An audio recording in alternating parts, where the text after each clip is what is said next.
Hello, my friend. Welcome to your sleep story. My name is Stephen Dalton. I'm an Irish storyteller, and it's my great privilege to be the voice that you listen to as you go to sleep tonight.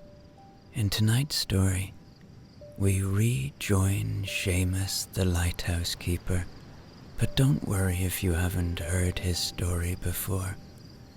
Each story stands tall on its own, like a lighthouse, and tonight you will observe Seamus's nighttime routine, how he lights the light at the top of the lighthouse, and how he sleeps cozily in his little room at the base of the lighthouse with his dog Era. This is another story that I didn't write out beforehand. I simply closed my eyes and spoke the world of Seamus into the microphone, apart from when Seamus reads his book. You'll understand when you hear it. Okay, let's do the relaxation session now, which will take a few minutes before tonight's sleep story. I'm going to count down from 10 to 1, and as I do, allow yourself to let go more and more. 10. Feel the support of the bed beneath you, or the floor, or whatever you may be lying on. And beneath that, beneath all of us, feel the support that the earth offers. Feel that constantness, and allow that feeling of support now to enable you to let go a little bit more. There's no need to hold on right now.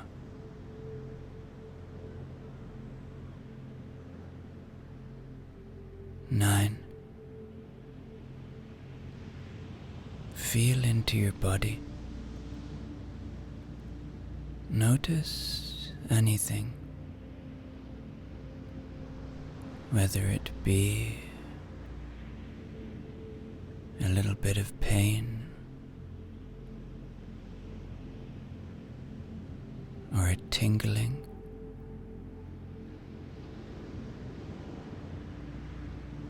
or a tension.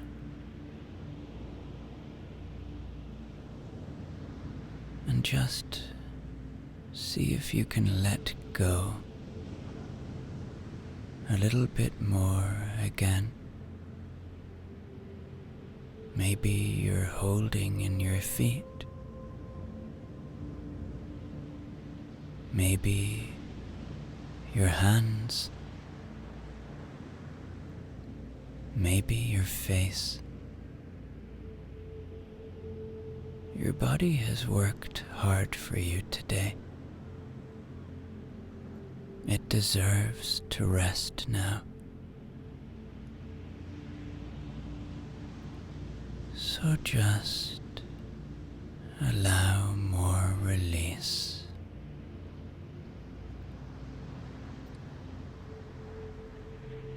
8. You are safe. Allow my voice to be a calming anchor of safety tonight. Know that my voice will always bring you to safe places. Allow it to be a friend that guides you to magical worlds and great adventures and stories beyond your imagination.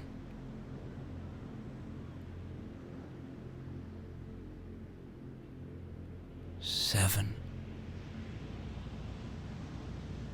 The day is done. Whatever has been, has been. Whatever will be, will be. But right now, in this moment,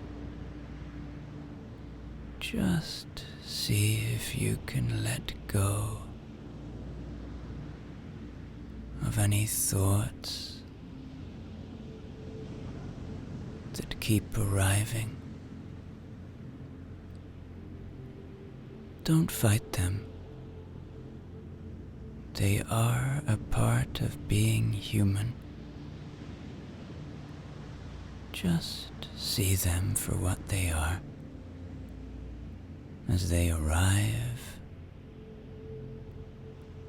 and let them go. Watch them float away like clouds passing in front of your eyes on a starry night.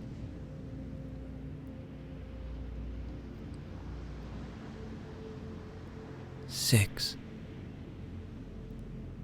Peace lives inside of you. It's always there. It's in all of us.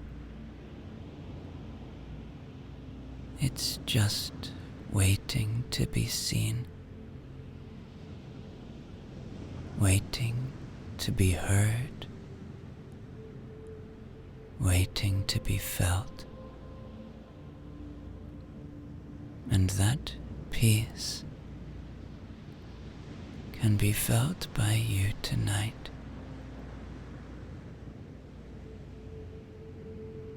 Breathe in now.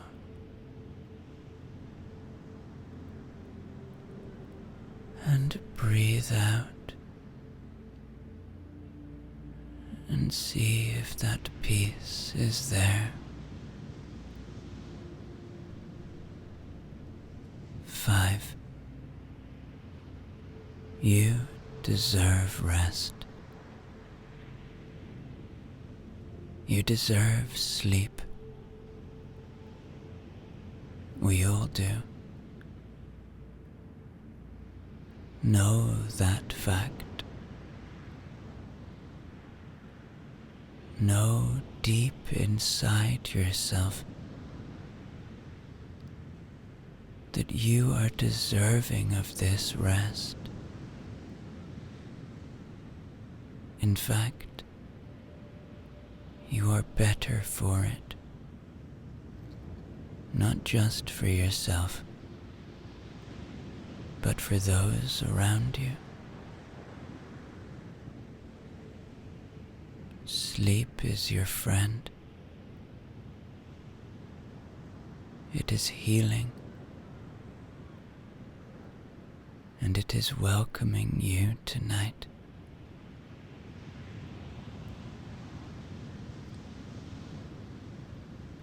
Four.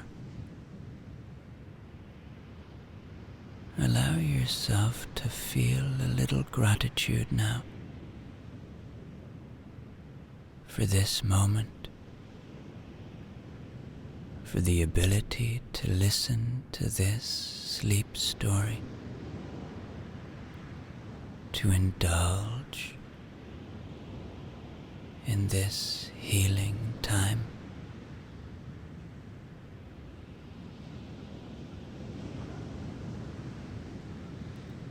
3. Begin to engage with your imagination now. Begin to see a beautiful lighthouse standing tall on a little rocky Irish island, surrounded by the Atlantic Ocean. Begin to hear the sounds, to smell the smell of the fresh sea air, and to see a kindly looking man the lighthouse keeper. 2. Feel into your body one more time now. Just letting go of any tension still there.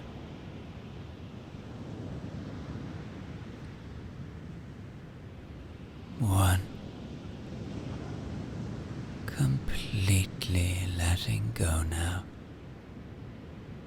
As I tell you tonight's sleep story. Seamus watches with his beloved dog Era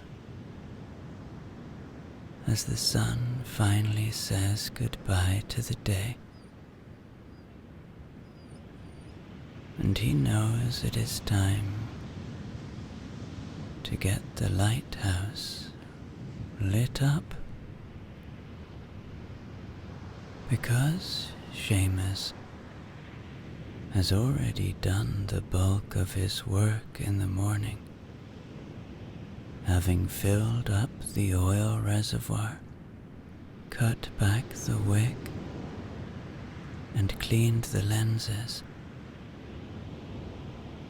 He simply has to use a match and light the lamp's wick.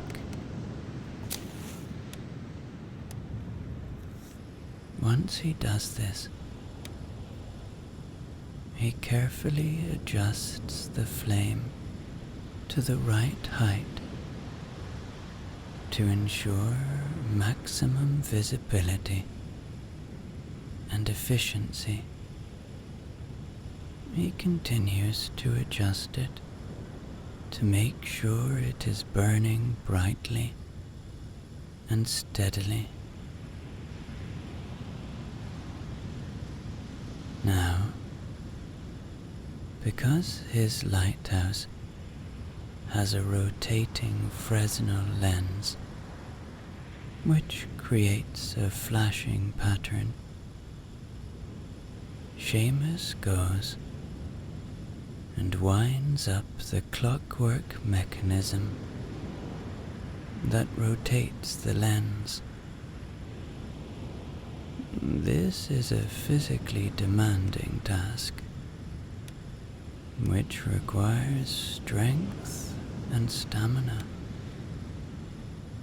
and it's why Seamus is so strong and fit after all of these decades manning the lighthouse.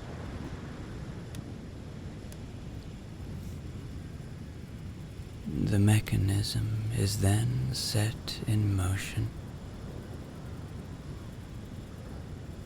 and Seamus makes sure that it is rotating at the correct speed.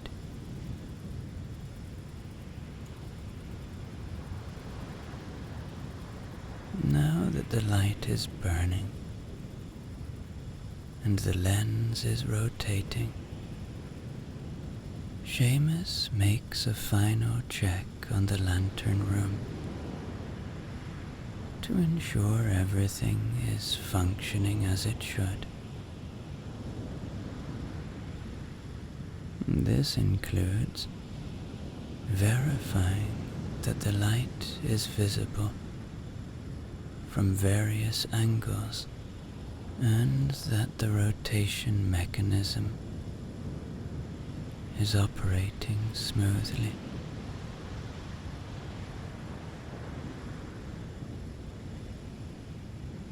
Seamus now records in his logbook the lighting time and any relevant details about the operation or maintenance issues. This logbook is important, especially when Seamus was working in 1911, and there was no computers to put data into.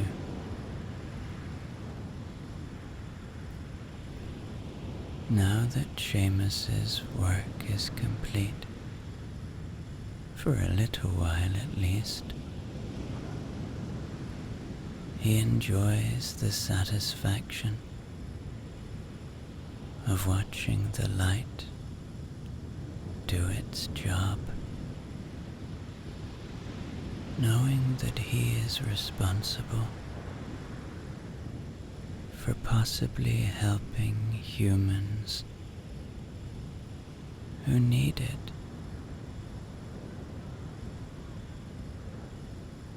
One of the things he loves about his work is that it shows that humans care for each other.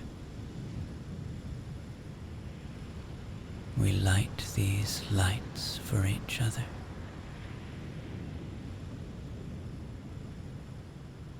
He has always seen it as a hopeful thing.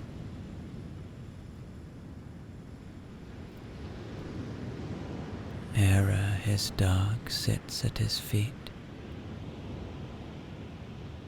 Era knows this moment of the day as well. He knows things are drawing to a close,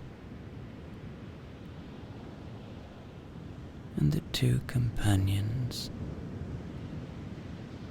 look out onto the stars that shine from above, down onto this little island on the far west coast of Ireland.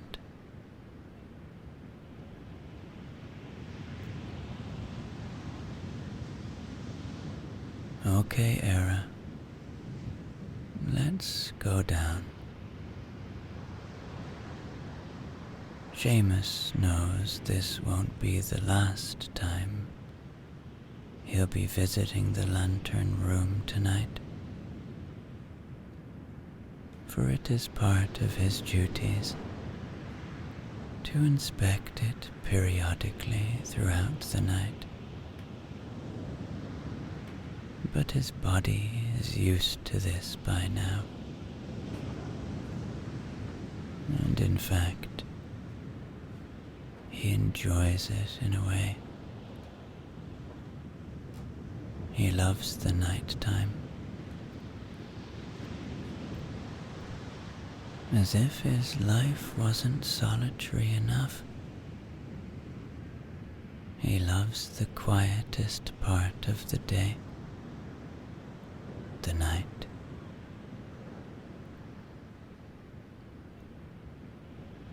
He goes into his little room,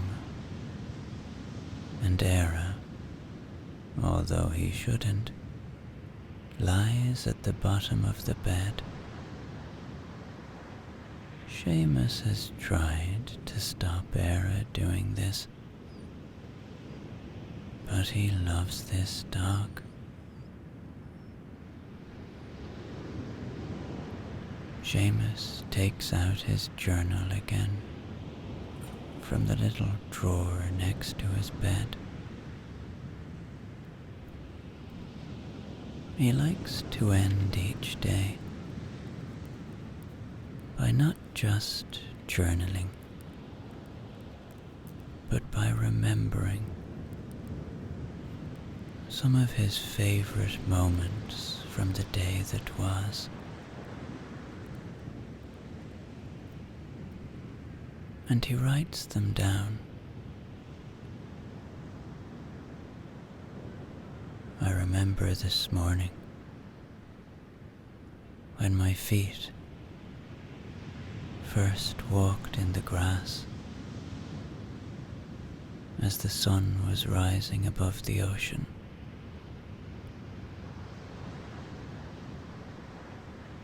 I remember the feeling of feeling supported by the earth. I remember feeling like it was my friend the earth, that is, holding me, caring for me.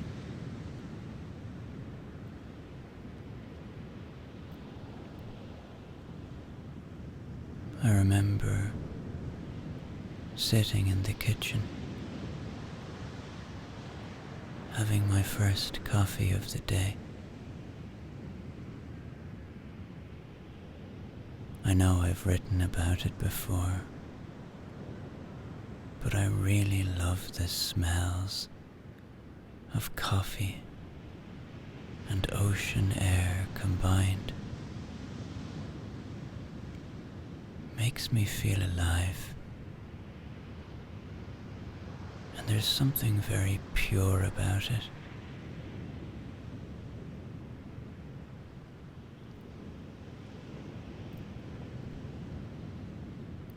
I remember when I walked on the beach this morning, and the sand, those millions and billions of little grains of sand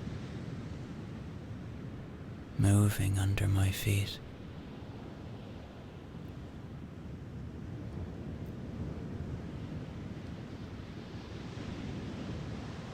And I remember sitting on my favorite rock,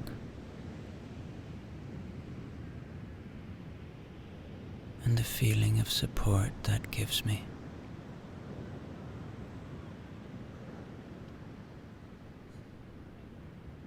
That rock that seems to have shaped itself to my body. I swear it has.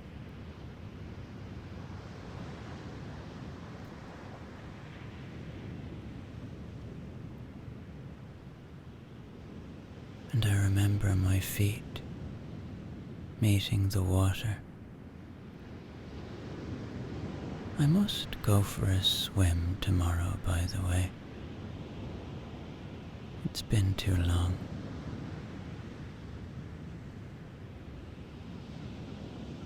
And I remember painting the door of the lighthouse and feeling proud of my lighthouse.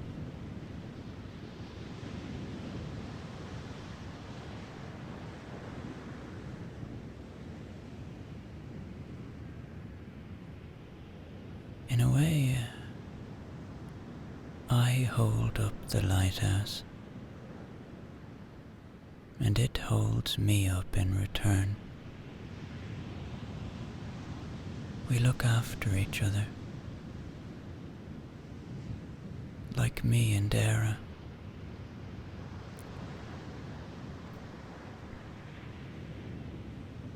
People think I'm lonely, but I'm really not. I have friends everywhere. The grass, the sand, the rock, the ocean, the chickens, Era, of course. And there's the local village that I go to now and again.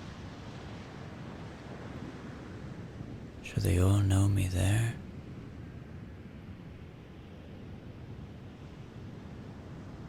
Anyway,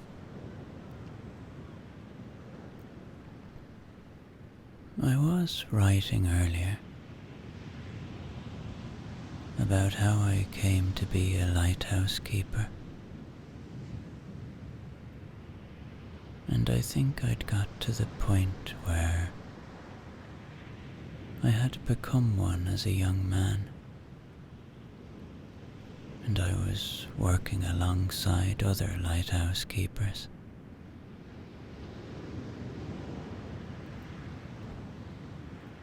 But there was something missing for me about that. I needed to be on my own more. I didn't get into it to have roommates, to have to put up with other fellas and their bad habits.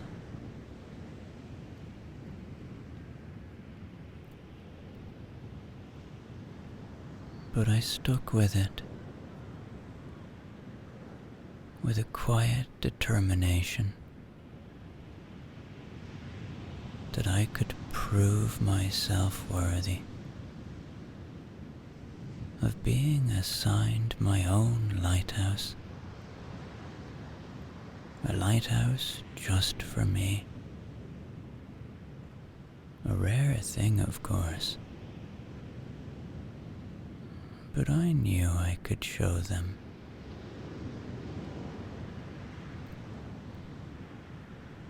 And so for years, I was the first up every morning. I was the last to go to sleep.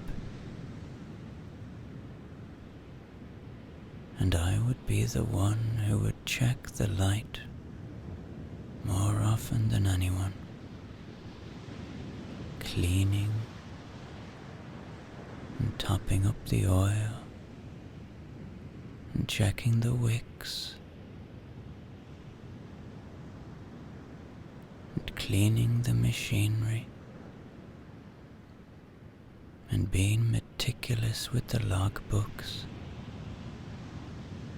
and always having a clean and pressed uniform.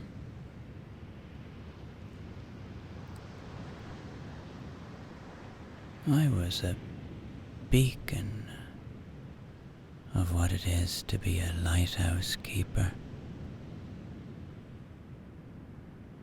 And eventually, I was recognized for it.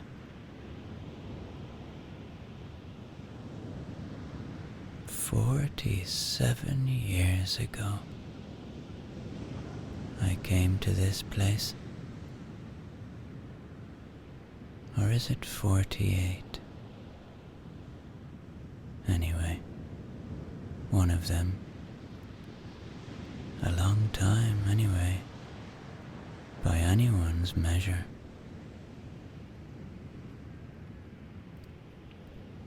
And I wouldn't change a day of it.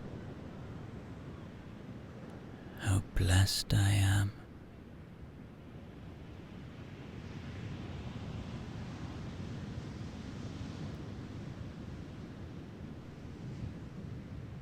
I'm not sure if I would have been happier if I had a family. There are those that say I would have been. And it's not for me to say whether they're right or wrong.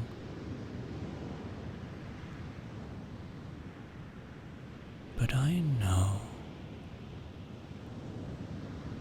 that I feel great peace about the path my life took.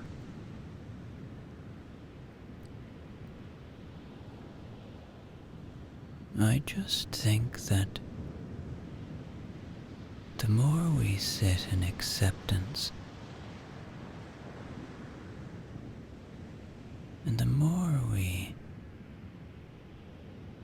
recognize the good parts of the day, the tiniest things, well, that's how we find peace, isn't it? That's how we find joy. That's how we grow.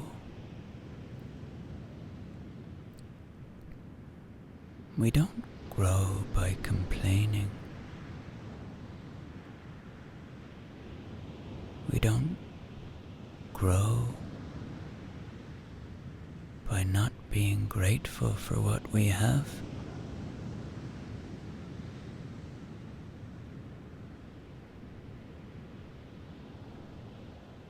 That's my philosophy anyway, and I'm sticking to it. I think that's enough writing for one day. Probably chat to you tomorrow.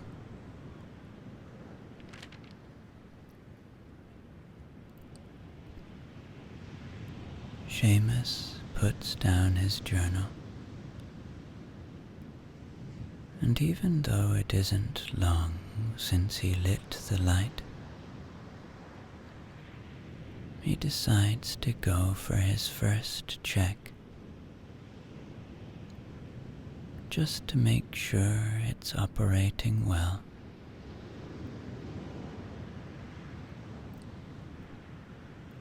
He climbs the stairs, hearing the ocean.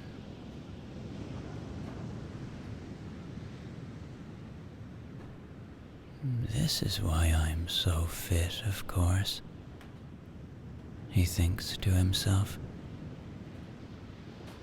All of these stairs, every day. Sure, it's no wonder I feel 20 years younger than I am.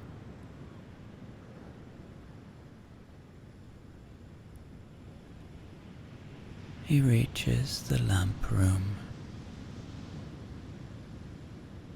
and sees that the light is working well.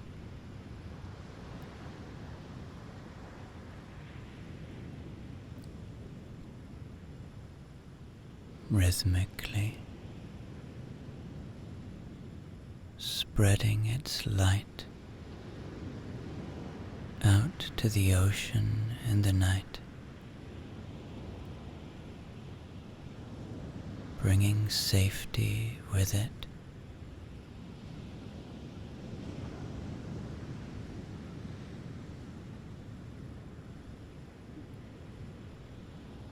The rhythm of this light feels as much a part of Seamus as his own heartbeat. He sits for a moment on the little chair in the lamp room and looks out at the stars again. He can never get enough of the stars.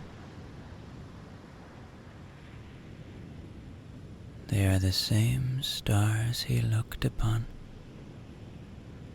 as a young man. They haven't changed at all. He has, of course.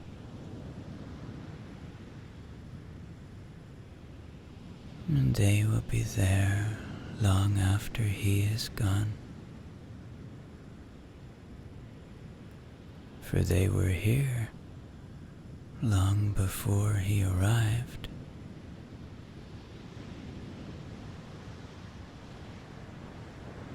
He opens the window for a minute and just takes in the air.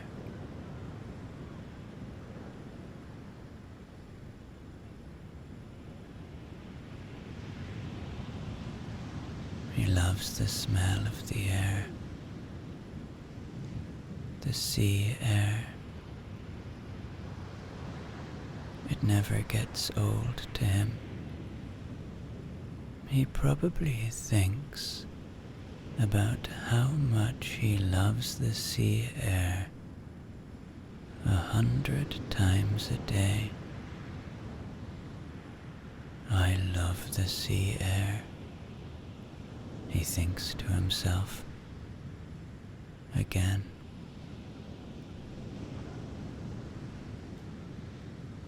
He goes back down the stairs now, his bare feet feeling the surface of the wood, every groove in the wood, another old friend. Every sound the wood makes another old friend. The metal handrail that he sometimes holds onto, sometimes not. Another old friend. The little metal candle holder and the little candle. Other old friends. He gets back into his room. Era, deep in sleep by now, oblivious to his exit and now arrival. He climbs under the covers in his cozy little room, and he decides to keep the candle lit for a few minutes and begins to read his book again. Treasure Island. It reads, but there we were, without a mate, and it was necessary, of course, to advance one of the men. The boatswain, Job Anderson, was the likeliest man aboard, and though he kept his old title, he served in a way as mate. Mr. Trelawney had followed the sea, and his knowledge made him very useful, for he often took a watch himself in easy weather, and the coxswain, Israel Hands, was a careful, wily, old, experienced seaman who could be trusted at a pinch with almost anything. He was a great confidant of Long John Silver, and so the mention of his name leads me on to speak of our ship's cook, Barbecue, as the men called him. Aboard ship, he carried his crutch by a lanyard round his neck, to have both hands as free as possible. It was something to see him wedge the foot of the crutch against a bulkhead, and propped against it, yielding to every movement of the ship, get on with his cooking like someone safe ashore. Still more strange was it to see him in the heaviest of weather cross the deck. He had a line or two rigged up to help him across the widest spaces. Long John's earrings, they were called, and he would hand himself from one place to another, now using the crutch, now trailing it alongside by the lanyard, as quickly as another man could walk. Yet, some of the men who had sailed with him before expressed their pity to see him so reduced. "He's no common man, Barbecue," said the coxswain to me. "He had good schooling in his young days, and can speak like a book when so minded. And brave. A lion's nothing alongside of Long John. I seen him grapple 4 and knock their heads together, him unarmed. All the crew respected and even obeyed him. He had a way of talking to each and doing everybody some particular service. To me, he was unweariedly kind and always glad to see me in the galley, which he kept as clean as a new pin, the dishes hanging up, burnished, and his parrot in a cage in one corner. "Come away, Hawkins," he would say. "Come and have a yarn with John. Nobody more welcome than yourself, my son. Sit you down and hear the news. Here's Cap'n Flint.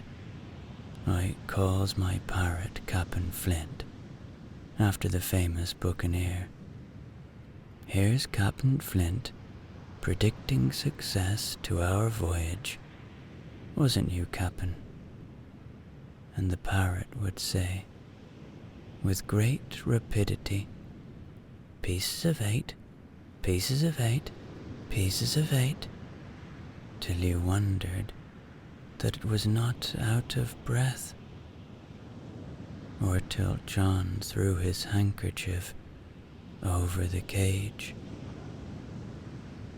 "Now, that bird," he would say, "is maybe 200 years old, Hawkins. They live forever mostly, and if anybody's seen more wickedness, it must be the devil himself. She sailed with England, the great Captain England the pirate. She's been at Madagascar, and at Malabar, and Suriname, and Providence, and Portobello. She was at the fishing up of the wrecked plate ships. It's there she learned pieces of 8, and little wonder. 350,000 of 'em, Hawkins. She was at the boarding of the Viceroy of the Indies, out to Goa she was. And to look at her, you would think she was a babby. But you smelt powder, didn't you, Cap'n? Stand by to go about," the parrot would scream.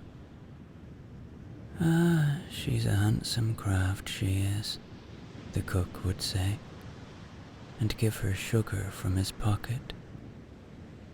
And then the bird would peck at the bars and swear straight on, passing belief for wickedness. "There," John would add, "you can't touch pitch and not be mucked, lad. Here's this poor old innocent bird of mine, swearing blue fire, and none the wiser. You may lay to that. She would swear the same, in a manner of speaking, before Chaplain, and John would touch his forelock with a solemn way he had, that made me think he was the best of men. And at this, Seamus's eyes begin to grow very heavy as he lies in his little bed at the base of the great lighthouse